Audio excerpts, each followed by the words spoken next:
Donc, on est en train de parler justement par rapport à la question, quand tu te retrouves vraiment dans une situation où est-ce que, puis t'as tellement bien dit, au secondaire, on peut te niaiser pour rien. Ouais.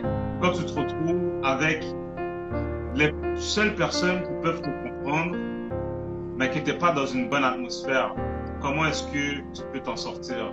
Comment est-ce que toi, tu t'en es sorti? Ok. Moi, faut que je vous dise aussi, j'étais très surpris. Je me souviens plus exactement du chiffre, mais je sais que c'était 75% et plus de personnes qui réussissent à se sortir des gangs. Oh. Mais avant que je sache ça, j'aurais pensé que le chiffre serait bas. Mhm. Très bas. Mais non, il y a beaucoup plus de personnes qui réussissent à se sortir de ce milieu-là. OK? Ok. Fait que ça au moins, je voulais dire ça. Puis, moi, personnellement, mon histoire, c'est... Tu sais, j'ai fait un séjour en centre jeunesse. Ma mère était pas down avec ce que je faisais. Elle aimait pas ça. Tu sais, elle n'était pas d'accord. Mon père, dans ce temps-là, habitait à Boston. Fait que non seulement mon père était pas là, mais il habitait dans un autre pays. Fait que quand il va t'appeler, s'il t'appelle pour te faire de la discipline, est-ce que tu vas vraiment le prendre au sérieux? Voilà. Ouais. T'es pas là. Et en plus, quand c'est tough, t'es pas là, c'est mamie qui est là, qui grind. Fait que moi, je t'occupe pas là.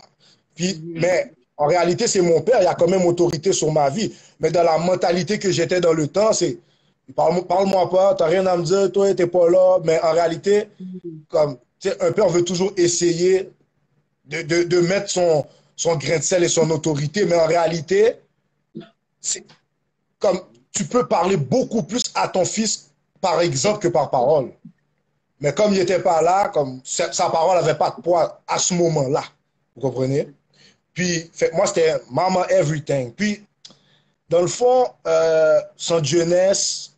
Puis, en centre jeunesse, j'étais comme, man, est-ce que je vais continuer à vivre comme ça? Puis, je sors de centre jeunesse, j'habite avec ma tante. J'habite avec ma tante, puis ma tante voulait me sortir, voulait me donner une chance. Elle a dit, bon, ta mère, c'est dur, peut-être que moi, je peux essayer de te donner un encadrement. OK?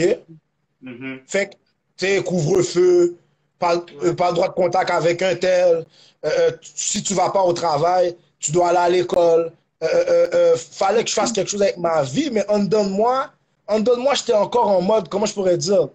Mais non, je veux changer, mais OK. Là, je vous dis, j'ai commencé à 12 ans. Là, je suis rendu à 15-16 ans. Là, ça m'a pris 3-4 ans pour former un caractère. Tu penses que je vais changer à ma sortie en centre jeunesse tout de suite? Non. Ouais. Autant dans moi, je voulais changer, je ne savais pas comment m'y prendre. Mais qu'est-ce qui m'a vraiment fait changer? Qu'est-ce qui m'a vraiment fait me dire, tu sais quoi, change ta vie pour de vrai? Il y avait une situation à Rivière-des-Prairies. Quand ma mère a perdu la maison à Terrebonne, parce que veux pas, tu sors tes enfants de P9 pour les donner une meilleure opportunité, mais tu es tout seul à payer une maison. Ça devient lourd, vous comprenez? Puis elle a perdu la maison. Fait après mon centre jeunesse, j'habite avec ma tante. Puis après ma tante, moi puis ma mère, ça va mieux. Fait que je peux revenir avec ma mère. OK, donc là, next thing you know, je recommence l'école, je recommence le football. Mais je parlais toujours avec les gars parce que jusqu'à présent, c'est mes frères. Mais sur le coup, j'étais tellement tiraillé avec le désir de changer que je savais qu'il pouvait sentir un certain désintérêt qui grandissait petit à petit et une certaine distanciation, comme si que la distance commençait à vraiment... Mais c'est pas que j'avais pas d'amour pour eux, c'est que je me remettais tellement ma vie en question, je me suis dit, il faut que je fasse un move. Je savais pas quoi. Mais à un moment donné, il y a eu un conflit. À un moment donné, il y a eu mon petit frère avec des gars, ils ont fait des graffitis dans le quartier. Puis le quartier était déjà chaud. Puis les adultes sont venus voir les vétérans pour dire comme vous autres, là, on vous vendez de la drogue, vous faites vos affaires, là, on vous dit rien. Mais là, vous n'allez pas commencer à venir faire des graffitis sur les bâtiments. En plus, c'est des habitations gouvernementales. Fait eux, ils n'ont pas besoin que leur loyer augmente. Ils n'ont pas besoin que eux, ils veulent bénéficier de l'aide que le gouvernement les offre, mais à cause des activités criminelles du gang, eux, ils calculent, bon, vous allez nous faire peur. Fait qu'ils ont été réprimandés les plus vieux. Mais les plus vieux ont tellement amené, selon moi, l'histoire à un autre niveau. Ils ont intimidé les plus jeunes, dont mon petit frère, OK? Mais moi, je voulais déjà me dissocier des gars, pas parce que je les aimais pas. Je voulais juste mieux pour ma vie, OK? Je voulais juste me donner l'opportunité de vivre jusqu'après mes 18 ans, OK? Puis là, comme les gars étaient déjà un peu en conflit avec moi du fait que je veux quitter la gang, comme j'ai eu plus de... Ça a été plus dur pour moi de quitter la gang que tout ce qui m'est arrivé pendant que j'étais dans la gang. Wow. Je sais pas si vous comprenez ce que je veux dire. Puis, j'arrive, puis je vais voir un des gars qui s'est fait intimider par les plus vieux. Mais je sais pas ce qui se passe, moi. Je sais pas à quel point l'affaire va dégénérer. Fait que je vais il habitait dans un projet gouvernemental, je vais le voir, sa mère est là, tu sais, je m'inquiète, je comprends pas, pourquoi, qu'est-ce qui se passe? Moi, j'essaie de rassurer la mère, mais je sais pas ce qui va se passer pour de vrai. Je vais jamais oublier un dimanche soir en hiver, il y avait une douce neige, il faisait pas froid, j'avais un hoodie, un petit bomber, une tuque, j'étais correct. Je suis à l'arrêt d'autobus après avoir fini de parler avec la mère. Je suis à l'arrêt d'autobus, la voiture des gars que j'appelais mes vétérans arrive. Oh! HS, il me dit HS, ça c'était mon nom quand j'étais dans la rue, ça voulait dire Haitian Soldier. Fait que, oh HS là, oh, pas me de nous, ou besoin de nous, après j'ai entendu que tu nous cherches. Mais moi j'étais vraiment fâché du fait qu'ils intimident les plus jeunes. Là, ils m'ont dit, ok, arrête là. Là, les gars stationnent l'auto. Mais moi, l'autobus passe, j'aurais dû le prendre, je ne l'ai pas pris. Les gars descendent de l'auto, commencent à m'intimider. Oh, ça gueule là. Qu'est-ce qui se passe? Oh, tu nous cherches et tout. Là, je les passe comme yo. Après, si vous avez un problème avec moi, au pire, je vais le gérer. Mais de là à essayer d'intimider mon petit frère, les autres gars, je trouve que vous allez loin. Oh, baisse ton ton, baisse ton chest quand tu nous parles. Mais moi, je suis comme yo, à qui tu parles? Je ne veux pas me laisser faire. Ouais. Mais le gars, un des vétérans est un peu plus grand que moi. Un peu plus grand. Je suis 5 pieds 10, lui est quoi? 6'3, 6'4 là, ok? Le gars arrive, puis ok, what's up? Il me dit, oh, donne-moi là. Il s'en va, parce que je faisais de l'arrogance qu'il n'appréciait pas. Donc, il va dans le coffre de son auto, il prend un bâton de baseball. Vous voyez quand vous achetez un steak chez Yazenza, puis tu piques la viande pour t'attendrir la viande, il me poussait avec le bâton comme ça sur l'estomac, comme si qu'est-ce que t'as là, hein? Oh, tu fais moins le gangster là. Là, je tassais le bâton comme yo, touche-moi pas, t'es fou, mais je suis sous pression. Et je vais vous dire la vérité, dans ce temps-là, je marchais toujours avec un couteau. Ceux qui me connaissent, j'avais toujours un couteau sur moi. Puis, j'étais tellement grimy dans ce temps-là, j'avais même pas un couteau fait pour ça, j'avais un couteau de cuisine avec le manche noir pour couper les steaks. Vous comprenez? Dans ma tête, c'était... Vous voyez comment dans ta tête, tu veux te protéger à tout prix. Fait que là, à un moment donné, il me pousse avec le bâton, je tasse le bâton, là, il dit yo! Il me dit yo! Là, il arrive pour me frapper, mais on dirait à la dernière minute, il s'est dit, ah, t'es niaiseux, toi. Fait qu'il m'a pas frappé fort, il a juste comme poussé ma tête, comme, ah, t'es niaiseux. Là, j'ai fait, je me suis mis sur parce qu'il est plus grand que moi. Fait que j'ai dû me mettre sur la pointe de mes pieds pour le donner un coup de poing. Bang! Je le swing, là. OK? Là, il fait, oh, il est saisi. Lui et le gars avec qui il était ont essayé de m'attraper. Oubliez pas, je vous ai dit, l'autobus vient de passer, je suis dans rien de bon, là. Là, je commence à courir sous le boulevard Péra. Ceux qui connaissent Élie Beauregard et Péra, BGP, tu sais, là, OK? Je suis en train de courir au milieu de la rue. Je suis comme, les gars vont finir avec moi. Ils voient que je suis tellement loin, ils lancent le bâton de baseball dans mes jambes. Ça me prend comme dans le creux des genoux par en arrière. Fait qu'à Stambo, je trébuche, mais je garde mon équilibre, je continue à courir. Là, je retourne, je suis comme, OK, les gars sont pas là. Mais il envoie une voiture sur moi. On dirait que son ami passait en même temps. Je vous le jure, quand j'ai vu la voiture arriver de toute vitesse, j'ai monté sous le terre-plein. Fait que je cours sur le terre-plein qui sépare le boulevard en deux, là, le boulevard Péra. Je cours là-dessus en hiver, je suis comme, yo, la voiture vient à côté de moi. Oh, ça qu'a fait Pamela, donne-moi la map d'une pour. Là, je suis comme, qu'est-ce? Vous voyez quand le terre-plein coupe, le terre-plein coupe parce qu'il y a une rue perpendiculaire comme ça, là. Donc là, je suis là, puis je vous le jure, avant même que j'accepte Jésus dans ma vie, quand je fais le recul, je suis comme, quel bon Dieu, tu étais déjà là. Parce qu'au même moment où la rue coupe, le gars, il tourne son volant pour me frapper dans les jambes, là. Quasi comme il voulait m'écraser, là.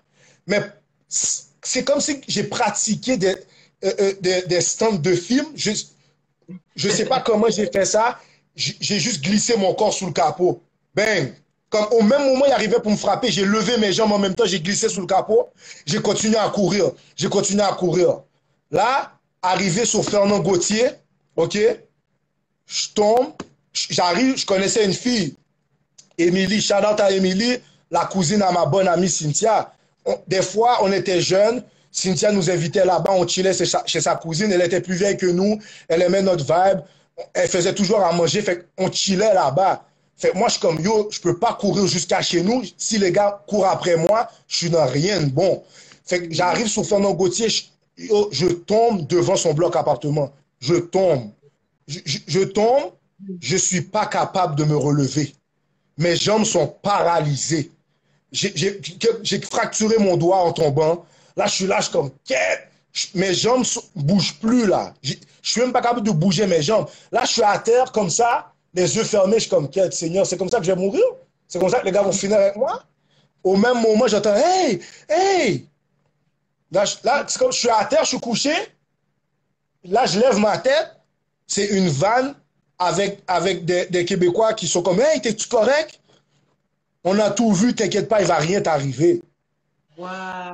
Là, ça m'a réveillé. C'est comme si j'ai eu un petit juice. Fait que là, pendant que je me suis relevé, j'ai sonné chez Émilie. Elle a ouvert la porte. Je suis rentré, je me suis lâché sous le sofa. J'étais comme, quête. Mais je vais vous dire quelque chose aussi, que j'ai oublié ce point-là. Quand je l'ai frappé, je tenais le couteau. Quand il m'intimidait avec le bâton de baseball, je tenais le couteau. Mais il y a quelque chose qui m'a... Moi, j'allais le piquer. Il y a quelque chose qui m'a fait lâcher le couteau pour le frapper à la place. Et je crois fortement que si je l'aurais piqué, ça aurait été beaucoup plus loin. Ouais, OK? ouais. Exact. Fait que là, je suis tombé devant l'appartement, le bloc appartement. Là, je suis comme, qu'est-ce? Là, je rentre, Émilie ouvre la porte. OK, Émilie me laisse. J'ai lagué mon corps comme si je venais de courir un marathon. Je suis comme, oh. Mais je suis saisi. C'est l'adrénaline qui me fait être sur le choc. Puis là, son copain est là. Là, il est comme, yo, t'es correct? Là, j'essaie de l'expliquer, mais je suis en train de déparler. Je suis en train de j'ai pas de mots, tellement je suis saisi de qu'est-ce qui se passe. Il me dit, OK. Là, il va dehors, il va inspecter les lieux. Il me dit, oh, je t'amène chez vous, je te laisse pas marcher. Il m'amène chez nous. Depuis ce jour-là, c'est là que j'ai dit, tu sais quoi, je prends la bonne décision de vague sur les gangs. Parce que si des gars que je considérais comme mes leaders il y a un jour, ces propres gars-là en veulent à ma vie, non, c'est pas pour moi. Et juste pour vous dire à quel point c'est deep, là, OK? Après ça, je marche dans la rue, t'as l'abribus à 16 ans, les gars passent en auto, les gars font des signes de gun sur toi. Moi, je suis comme, là, je regarde ça, je suis comme, les gars n'ont pas fini avec moi, mais OK. Un jour, je suis dans l'autobus, puis là, le frère du gars que j'ai frappé, comme... Après, je vais vous dire quelque chose. Le frère du gars que j'ai frappé est dans l'autobus. Ma soeur est là sous le live, ma soeur peut vous témoigner. On s'en va à l'école, ma soeur est là, je suis là, le gars est là. Le gars parle pas. Mais je sais déjà what's up. Parce que je sais que j'ai frappé ton frère, je sais déjà que tu vas venir sur mon cas. Mais je dis rien. Il retire ses écouteurs. Yo, en forme? Qu'est-ce qui s'est passé avec mon frère? Là, je suis comme... Moi, je prends des postes jet, je joue à l'innocent. Je comprends pas. Qu'est-ce qui s'est passé avec ton frère? Mais yo, c'est mon frère, man. Mais je suis comme, yo, ton frère m'a pas respecté. C'est ça qui est ça. Je me souviens comme si c'était hier. J'ai dit, yo, ton frère m'a pas respecté. Et puis c'est ça. Il dit, mais yo, c'est mon frère, man. Il me dit, c'est mon frère. Mais moi, je suis assis, il se lève. Là, moi, je suis comme, ah, je vais pas le laisser venir me frapper pendant que je suis assis. Donc, je me lève aussi. Là, il me prend par le cou, je le prends par le cou aussi. Il essaie de me brasser, je le brasse. Là, tout le monde commence à crier dans l'autobus. Ah! Là, ma soeur est là. Arrêtez! Yo, il est 8 h du matin, là. J'ai même pas déjeuné. Hey! Le chauffeur voit ça, il pèse le bouton 911, il freine sec, parce qu'on est en train de se battre, là. Il freine sec. Pendant qu'il freine, moi, je perds pas mon équilibre. Lui, oui. Fait que j'en profite pour pendant que je le tiens par le cou, j'en profite pour je le pèse sur les gens qui, comme, je l'assois, là, comme, yo, touche-moi pas, là, comme, mets pas tes mains sur moi. Mais en réalité, j'essaie juste de me défendre. Ouais. Puis pendant que là, le chauffeur est comme, hey, j'appelle la police. Là, le chauffeur barre les portes de l'autobus, là. On peut pas sortir. Là, je suis comme, fait que là, on va venir m'arrêter tandis que j'ai rien. C'est même pas moi qui a commencé le causer, là. Bon. Le gars se sauve par la fenêtre de secours. OK? Wow. Puis moi, je sais pas pourquoi j'ai pas d'énergie pour faire ça. Parce que j'en reviens pas que le gars m'attaque. Ouais. J'ai même pas d'énergie pour me sauver. Fait que je reste dans l'autobus. Il y a une dame, j'avais 16 ans, elle devait avoir 25 ans. Habillée avec un tailleur, comme jupe et puis veston. On dirait qu'elle travaillait dans un cabinet bien sérieux. Jeune femme noire. Puis elle dit, chauffeur, je peux descendre, s'il vous plaît? Parce que le chauffeur n'ouvrait pas les portes, il attendait la police. Il a ouvert la porte pour la madame. C'est la jeune demoiselle. La jeune demoiselle m'a pris par la main. Elle m'a tiré avec elle. On a attendu l'autobus, elle m'a rien dit. Arrivé dans l'autobus, elle m'a dit, je te connais pas, je sais pas t'es qui, mais je le vois que t'es pas comme eux. Je le vois que...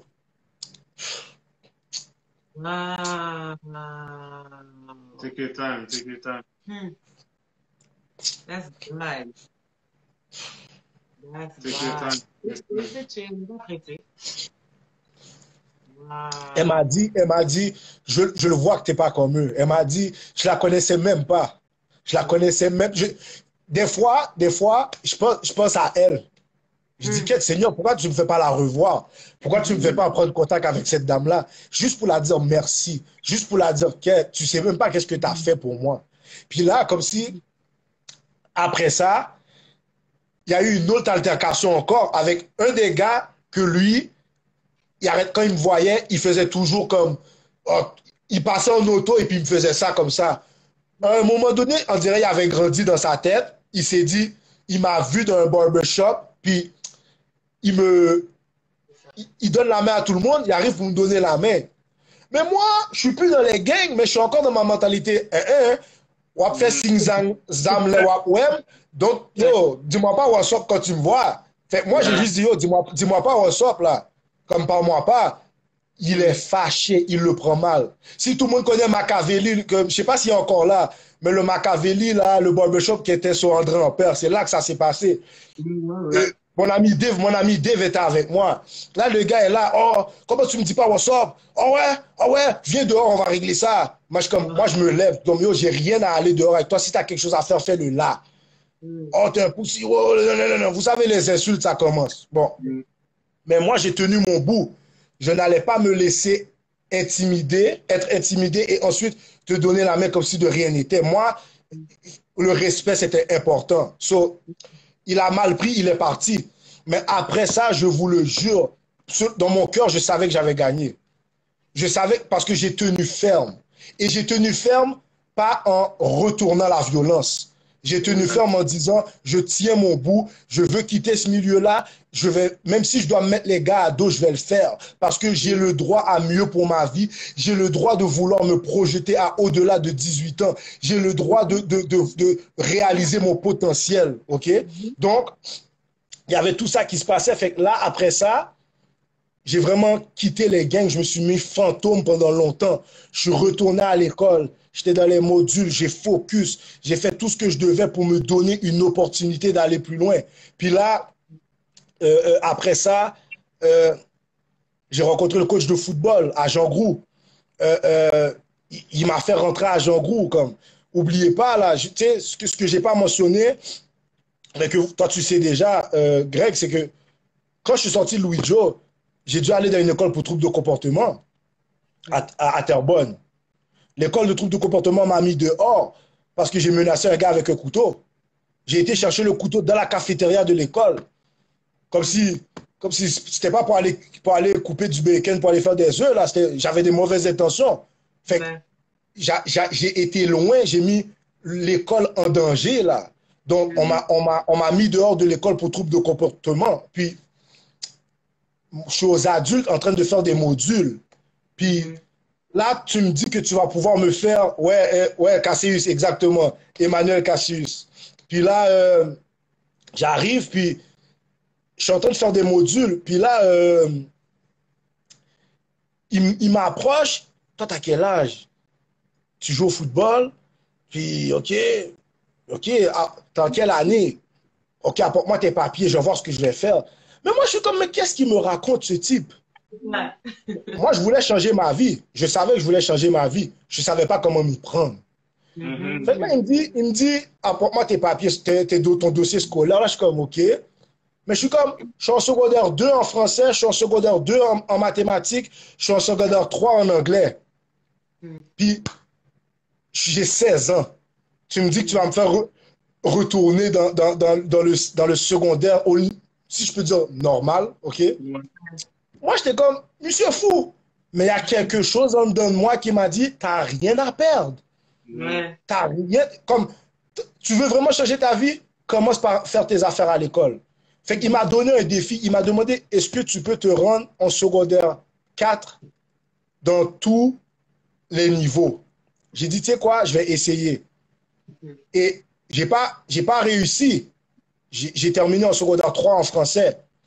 Mais je ne sais pas comment, je ne sais pas qu'est-ce qu'il a dit, je ne sais pas si le directeur, c'est un chrétien, si Jésus l'a touché cette journée-là.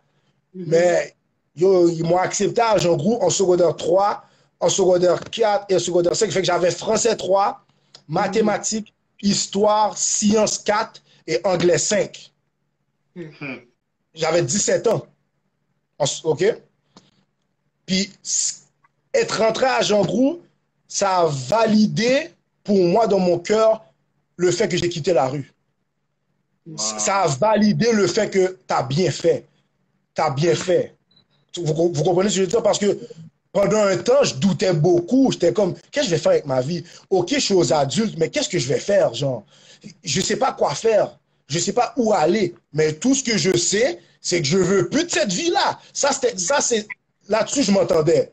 Je voulais plus de cette vie-là. Mais je ne savais pas comment m'y prendre. Et j'ai l'impression, maintenant, je le comprends que comme moi, je ne savais pas comment m'y prendre, Dieu a dit, tu avais la volonté, c'est tout ce que j'avais besoin. Mais là, maintenant, laisse-moi faire le reste. Vous comprenez ce que je veux dire? Puis, c'est... Wow. Ouais. Est-ce que Sarah était tellement saisie qu'elle n'a pas pris de notes? Est-ce que ça a résumé? Je pouvais plus, j'arrête de prendre des notes. Il n'y a pas de résumé, faut être là. C'est ça. Faut être là, sinon t'as moitié. Oh, mais attends. Oh non, j'ai un petit résumé. Bon, ça ne rend pas tout le reste de ce que tu as dit là, mais quand même, tu disais que, tu as été introduit à une arme à feu à l'âge de 9 ans. Où est-ce que tu as rencontré des gens puis qui t'ont fait peur avec l'arme à feu, puis eux, malheureusement, bien intentionnés, en voulant essayer de te réconforter, ils t'ont fait tenir l'arme, mais c'était quand même une introduction finalement, puis tu avais juste 9 ans. Bref, tu disais aussi que dans le fond, c'est souvent le quartier dans lequel tu habites qui fait que tu ne vois pas d'autres opportunités. Tu disais aussi que c'est l'image qui est donnée, qui est perpétuée des gangs, donc c'est la glorification des gangs aussi qui fait que souvent, tu te retrouves là-dedans. Les médias ont un gros rôle à jouer là-dedans. Ça, c'est quelque chose qu'il faut préciser. Parce que, je vais vous dire quelque chose. Un gang de rue violent n'a même pas besoin de faire de publicité. Les médias vont faire la publicité pour eux. Et eux, ils aiment ça. C'est-à-dire, les gars vont voir qu'ils sont mieux de paniser avec nous. Fait, vous comprenez ce que je veux dire? Parce qu'il y a des gens là qui n'auraient jamais connu tel gang si ce n'était pas de la télé, là. Vous comprenez? Tu disais aussi, dans le fond, que le plus que tu vis de marginalisation, plus tu vas retrouver du confort dans la rue. Puis tu disais aussi que, puis ça, j'ai aimé ça, dans le fond, qu'il y a vraiment beaucoup de façons pour faire un jeune vivre de la marginalisation. Donc, il peut être pique pour n'importe quoi. Ça va faire qu'il va ressentir un certain inconfort, qu'il va retrouver finalement sa place dans la rue parce qu'il y a d'autres personnes qui le ressemblent. Tu as dit aussi, dans le fond, que ben, bien sûr, il y avait un très grand besoin de représentation aussi chez les jeunes qui, malheureusement, ils ne trouvaient pas. Et tu as donné aussi une statistique qui disait qu'il y a beaucoup plus de personnes qu'on pense là, finalement, qui arrivent à sortir, pardon, des gangs de rue. C'était environ 75%. Fait que ça donne quand même... Plus que 60. Je me souviens, c'était minimum 75, mais pour le vrai, je me souviens que c'était dans les 80, mais tellement je veux pas... Je dis minimum 75, oui. Ouais, bon, mais ça donne espoir aussi parce que, honnêtement, c'est pas quelque chose que moi, je pensais. Tu as dit aussi que finalement, tu t'es retrouvé en centre jeunesse, tu habitais avec ta tante aussi vers 15-16 ans. Puis là, tu as finalement réalisé que tu voulais plus de ce mode de vie-là. Tu as essayé de sortir des gangs, mais tu as expliqué que c'était beaucoup plus difficile d'en sortir que d'y rentrer, là, si j'ai pu comprendre. Puis, parce qu'à cause de... Excuse-moi, vas-y. Non, vas-y. C'est à cause de l'opposition à laquelle je faisais face. Puis aussi, moi, j'étais quelqu'un, pour moi, mon petit frère, je voulais tellement pas qu'il rentre dans ce milieu-là que pour moi, parce que n'oubliez pas quelque chose, je vais vous raconter une anecdote de quelqu'un, sans nommer de nom, pour vous montrer comment des échecs, ce qu'on perçoit comme des défaites, peut être le déclencheur. Ce même gars-là, ok, à son secondaire 1 ou 2, il a coulé son mathématiques. Il pleurait. Et quand je dis ça, je raconte pas l'histoire pour le dénigrer. Il pleurait parce qu'il disait, qu'est-ce que je vais faire de ma vie? J'ai coulé mathématiques. Fait un jeune homme qui pleure parce qu'il a coulé son mathématiques parce qu'il pense que ça va le bloquer dans la vie plus tard. Fait que techniquement, on comprend que son avenir est important. Il pense à son futur. Ouais. Ce gars-là a fait une erreur, il est rentré en prison, il est ressorti, il n'était plus jamais le même. Pourquoi je dis ça? C'est que par moment, tu te retrouves dans des situations qui viennent te challenger, qui viennent te mettre au pied du mur et qui viennent t'aveugler au point que tu penses qu'il n'y a plus d'autre option. Fait que lui, il s'est sûrement dit, ah mais yo, mon idée de finir l'école avant que je rentre en prison, ça ne vaut pas la peine. Autant mieux être là-dedans à temps plein. On m'a déjà tiré dessus, on m'a pris pour quelqu'un d'autre. Autant mieux m'acheter une arme à feu pour me protéger maintenant. OK? Et aussi, je vais vous dire quelque chose. C'est prouvé que quand tu as une arme à feu, tu es plus tenté à faire de la violence. Pourquoi? Tu es plus tenté à l'utiliser parce que je vais vous dire quelque chose. Si tu n'as pas d'arme à feu, tu vas peut-être tenter d'atténuer, tu vas peut-être tenter de comme talk your way out of the situation. Tu vas tenter de dissuader l'autre personne de faire ce qu'il veut faire sur ta vie parce que tu n'as pas d'arme sur toi. Mais quand tu as une arme, là, il y en a qui sont comme, ils ne veulent pas parler. Tu me regardes mal, bon, tout de suite. Je ne veux pas discuter. Donc, avoir une arme, c'est vraiment là, c'est vraiment, moi, je le dis aux gens, avoir une arme chez toi, des fois, tu vas faire des choses que tu n'avais même pas besoin de faire, tu n'aurais même pas pensé à faire parce que l'arme ne serait pas là. OK? Fait que ça, c'est quelque chose à prendre en considération aussi. Je connais des gars, c'est par le fait d'être victime. Là, ils se sont dit, bon, je ne serai plus une victime. Là, ça suffit. OK? Fait qu'il y a tellement de situations différentes. Des fois, c'est l'approche d'un mort. Moi, si je vous dis la vérité, moi là, quand mon ami est décédé, ça a mis tellement d'idées dans ma tête. Ça a mis tellement d'idées dans ma tête, des idées noires. J'ai dit, est-ce que tu vas... Fait que tu t'es sorti de tout ça. Est-ce que maintenant tu vas retourner là-dedans?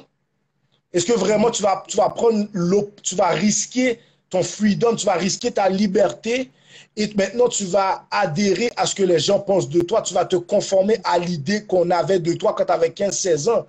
Comme là, j'ai fini de graduer le secondaire, j'ai gradué le cégep, là je commence l'université, là maintenant je me retrouve face à des mauvaises pensées. Je me retrouve en mode, ok, est-ce que je pay back ou je reste dans mon vibe? En dedans de moi, je ne voulais pas le payback. Je ne suis pas quelqu'un qui va jouer avec des armes à feu. Une fois, j'ai tenu un 12 coupé dans mes mains parce que j'allais faire quelque chose. Je me suis tenu devant le miroir avec l'affaire. Je vous le jure, mon sang est devenu glacé.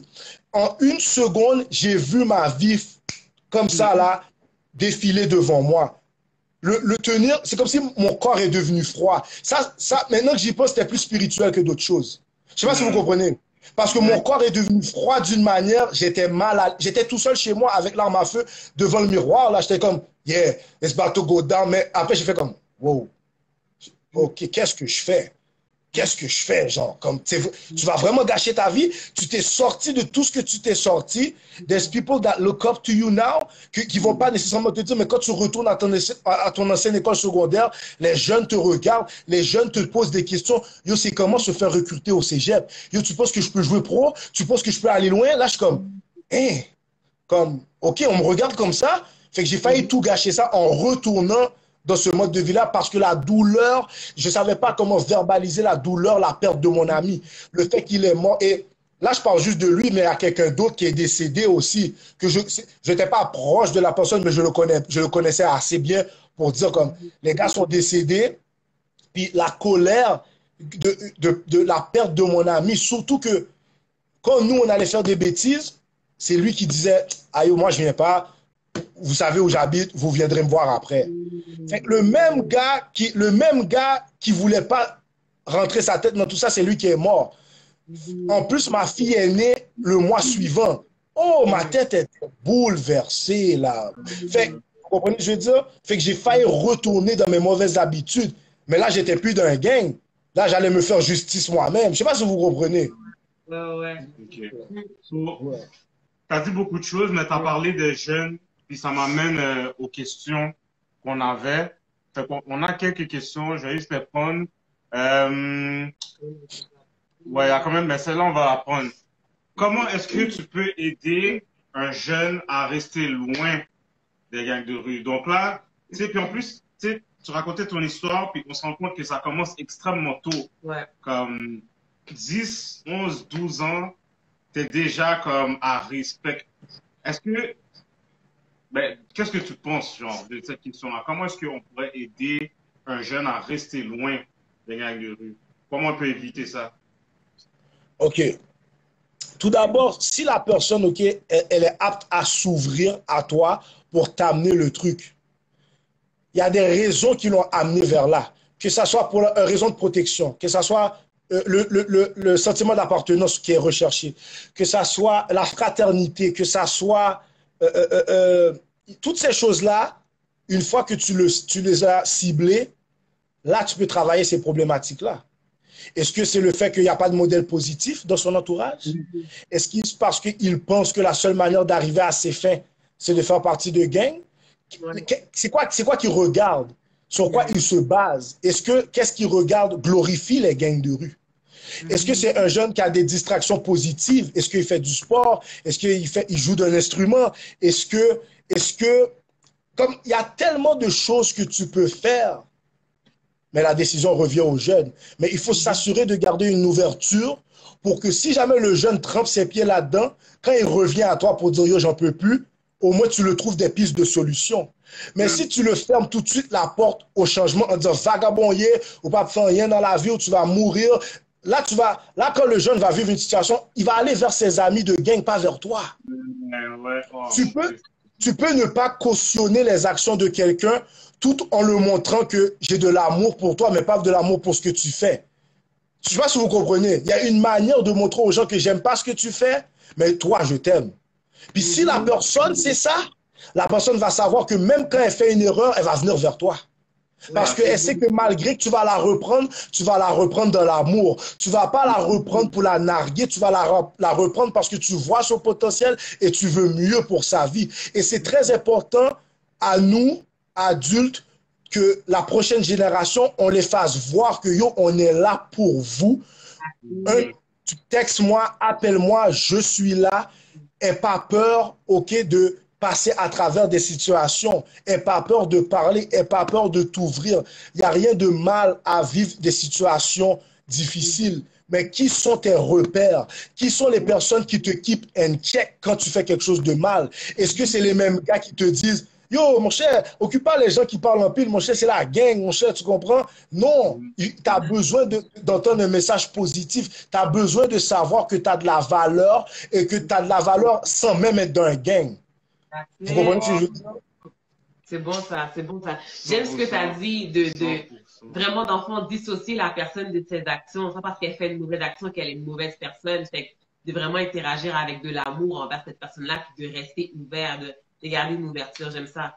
J'aime ça, c'est bon. Voilà, avec Nice. une autre. Il y en a d'autres qui sont rentrés. Ah, ok, on peut prendre celle-là.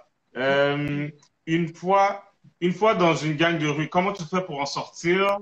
Et peux-tu demeurer... Ben, tu nous as expliqué comment tu fais pour en sortir, mais peux-tu demeurer dans le même quartier? Ça, qu'est-ce que tu en penses? Ça dépend, comment je pourrais dire, ça dépend de ton implication, à quel point tu étais impliqué. Ça dépend, okay, je vais même aller plus loin, ok? Quand Dieu te couvre là, il te couvre là, ok? Il n'y a rien qui va t'arriver. Ça, on va mettre ça au clair. Tu pouvais être devant des gars qui voulaient faire ta peau. Si Dieu dit c'est pas ton temps, c'est pas ton temps. Ok? Ça, on va mettre ça au clair.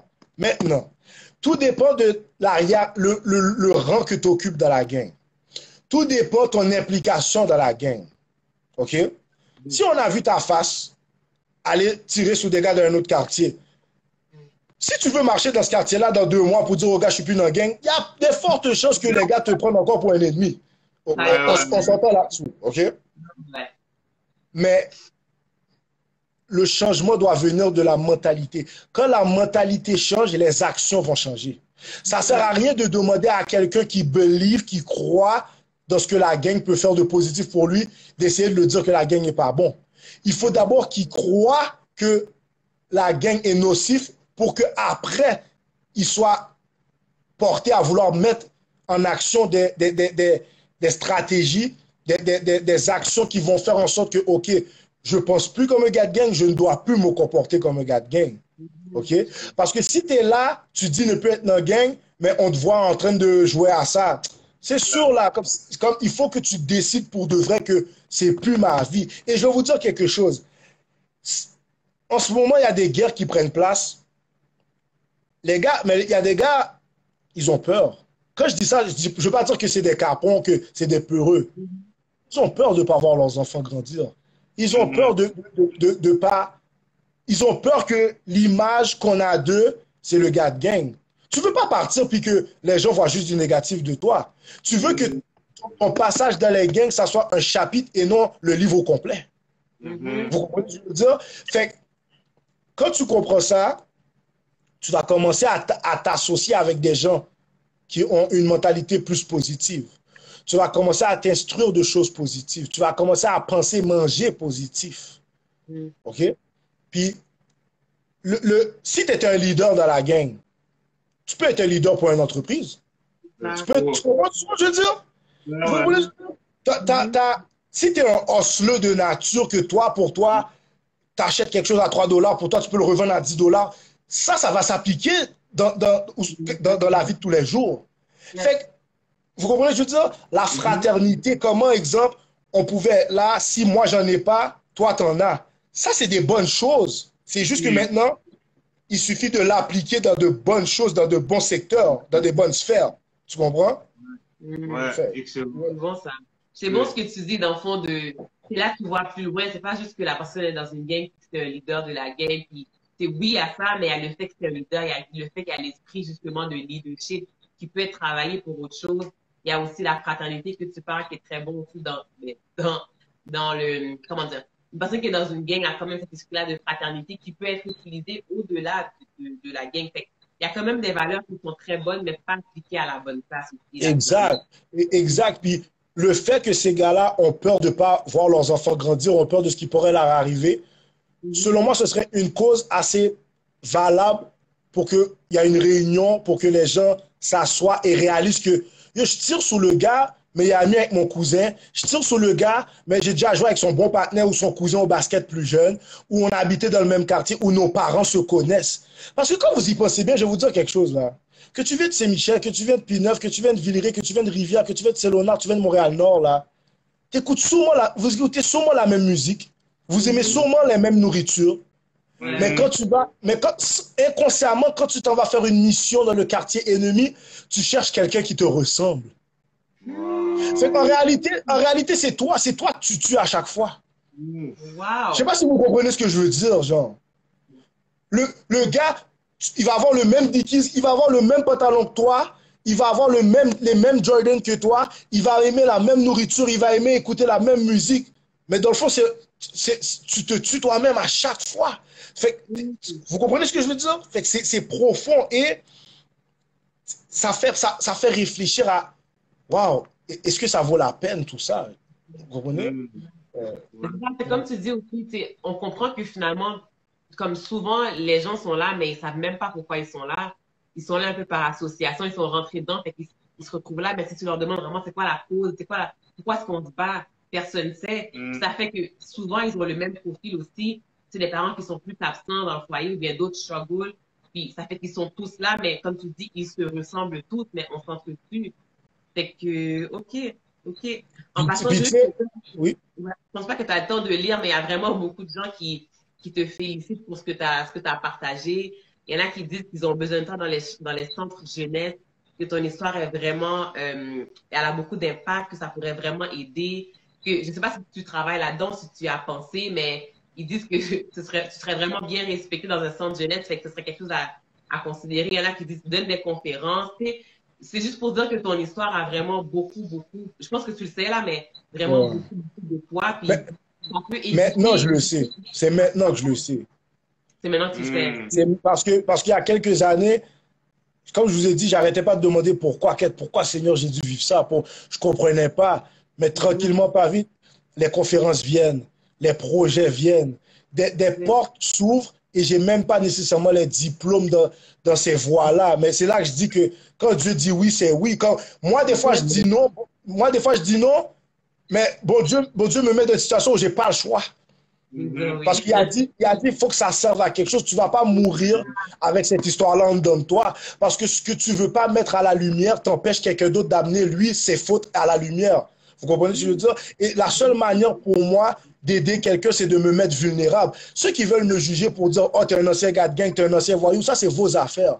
La personne qui va comprendre l'essence même, l'essence du message, va voir que il y a de l'espoir, voir que tu n'es pas tes erreurs. Les gens vont comprendre, là. Vous comprenez? Donc, nous, on prend ça dans le sens que on essaie vraiment d'apprendre des erreurs d'autres personnes pour pas les reproduire. Puis je pense que c'est quelque chose que tu peux vraiment faire avec les jeunes de la communauté. Juste le fait d'entendre ton histoire, je pense que ça peut en aider beaucoup à ne pas, je vais pas dire choisir, mais à ne pas finalement suivre ce chemin-là.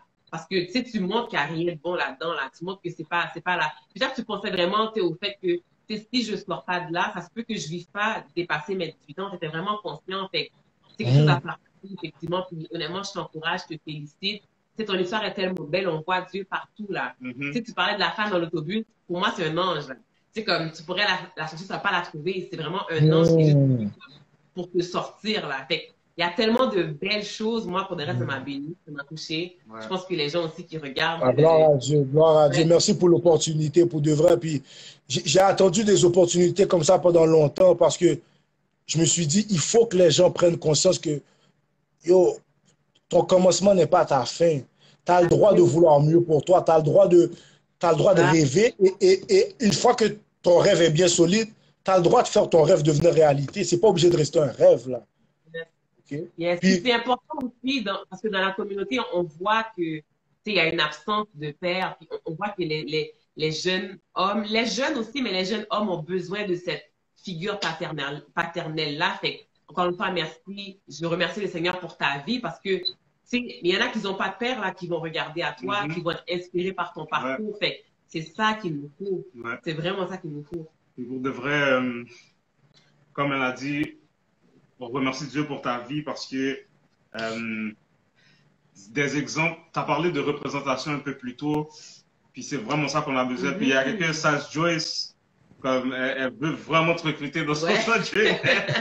Sage Joyce, c'est plus au Gecko Poupée, mais for real, comme, c'est important. Ce qu'elle a dit, c'est extrêmement important, comme c'est un autre sujet, mais le fait que l'absence des pères dans notre société, c'est un fléau. Ça amène plein de choses. Puis, tu sais, le fait qu'il y a plusieurs gars qui rentrent dans les gangs, c'est parce que dans les gangs, ils se font affirmer. Ils ont l'affirmation qu'ils ne reçoivent pas de père.